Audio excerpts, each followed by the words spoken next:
ଚନ୍ନାବେଡ଼ା ଗ୍ରାମରେ 24 ପ୍ରହରୀ ନାମଯଜ୍ଞ ଅନୁଷ୍ଠିତ।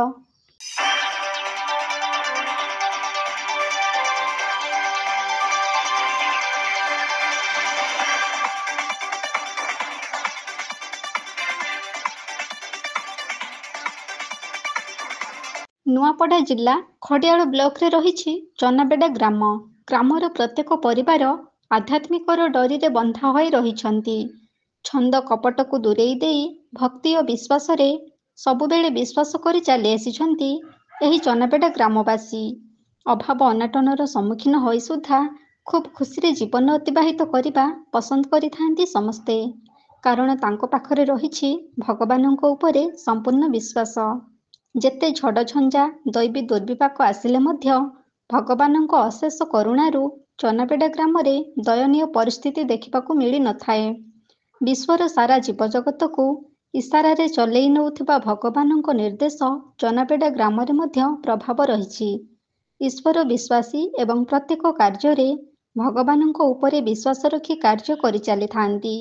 କାର୍ଯ୍ୟର ସୁଫଳ ଭଗବାନଙ୍କ ହାତରେ ରହିଥିବା ବେଳେ କୁଫଳ ମଧ୍ୟ ଭଗବାନଙ୍କ ହାତରେ ରହିଥାଏ।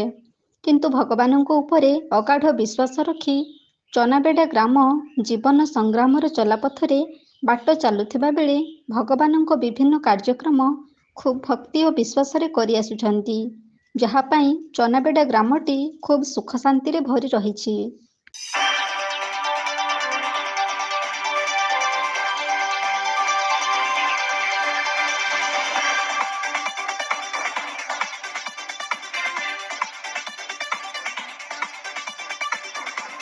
ଭକ୍ତ ଓ ଭଗବାନଙ୍କ ମିଳନ ଦେଖିବାକୁ ମିଳିଛି ଏହି ଚନ୍ନାବେଡ଼ା ଗ୍ରାମରେ।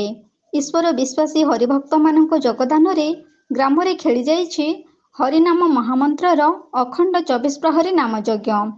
ସୁମଧୁର ହରିନାମ ସଂକୀର୍ତ୍ତନର ମହାମନ୍ତ୍ର ଗାନ ସାରା ଅଞ୍ଚଳକୁ ପବିତ୍ରତା ଆଣି ଦେଉଥିବା ବେଳେ ଝାଞ୍ଜ ମୃଦଙ୍ଗର ଶବ୍ଦରେ ସାରା ଅଞ୍ଚଳ ପ୍ରକମ୍ପିତ ହୋଇ ଉଠିଥିଲା। ଏହି 24 ପ୍ରହରୀ ନାମଯଜ୍ଞକୁ ଉପଭୋଗ କରିବା ପାଇଁ ଆଖପାଖର ଲୋକମାନଙ୍କ ପ୍ରବଳ ଜନସମାଗମ ଦେଖିବାକୁ ମିଳିଥିଲା।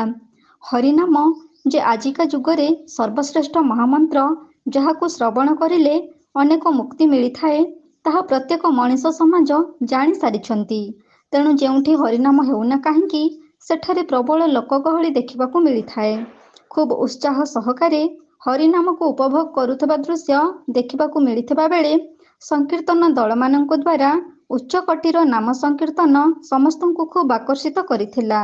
ହରିନାମ ମହାମନ୍ତ୍ରର ପବିତ୍ର ମଞ୍ଚ ଚାରିପଟେ ଖୁବ୍ ଲୋକଗହଳି ହୋଇ 24 ପ୍ରହରୀ ନାମଯଜ୍ଞକୁ ଉତ୍ସବ ମୁଖରିତ କରିଦେଇଥିଲେ।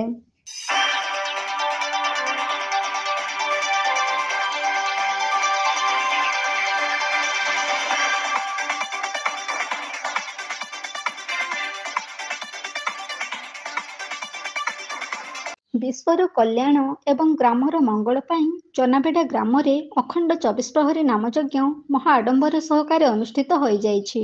ଏହି 24 ପ୍ରହରୀ ନାମଯଜ୍ଞରେ କର୍ତ୍ତା ଭାବରେ ନିମାଇଚରଣ ବେହେରା ଏବଂ ତାଙ୍କ ଧର୍ମପତ୍ନୀ ମନୋରମା ବେହେରା କାର୍ଯ୍ୟ ତୁଲାଇଥିଲେ। ପୂଜକ ଭାବରେ ଡୁଲା ଷଡ଼ଙ୍ଗୀ ଓ ତାଙ୍କ ସହଯୋଗୀ ଅବନୀ ଷଡ଼ଙ୍ଗୀ ରୀତିନୀତି ଅନୁସାରେ ପୂଜାର୍ଚ୍ଚନା କରି ଯଜ୍ଞକୁ ଆଗେଇ ନେଇଥିଲେ। ଏହି ନାମଯଜ୍ଞରେ 14 ଗୋଟି ସଂକୀର୍ତ୍ତନ ଦଳ ଯୋଗଦେଇ 3 ଦିନ ଧରି ଦିନ ରାତି ହରିନାମ ମହାମନ୍ତ୍ର ଜପ କରି 24 ପ୍ରହରୀ ନାମଯଜ୍ଞକୁ ସଫଳ କରିଛନ୍ତି।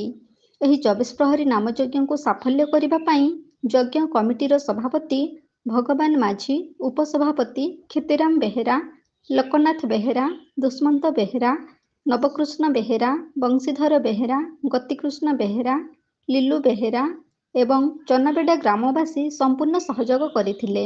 ଏହି 24 ପ୍ରହରୀ ନାମଯଜ୍ଞକୁ ଦେଖିବା ପାଇଁ ନୂଆପଡ଼ା ଜିଲ୍ଲା ସହିତ ପଡ଼ୋଶୀ ଜିଲ୍ଲା ବଲାଙ୍ଗୀର ଏବଂ କଳାହାଣ୍ଡି ଜିଲ୍ଲାର ବିଭିନ୍ନ ସ୍ଥାନରୁ ଅନେକ ସଂକୀର୍ତ୍ତନ ପ୍ରେମୀ ଯୋଗ ଦେଇଥିଲେ। ଏହି ପରିପ୍ରେକ୍ଷୀରେ ଯଜ୍ଞ କମିଟି ଦ୍ୱାରା ସମସ୍ତଙ୍କ ପାଇଁ ଅନ୍ନ ଭୋଜନର ବ୍ୟବସ୍ଥା କରାଯାଇଥିଲା।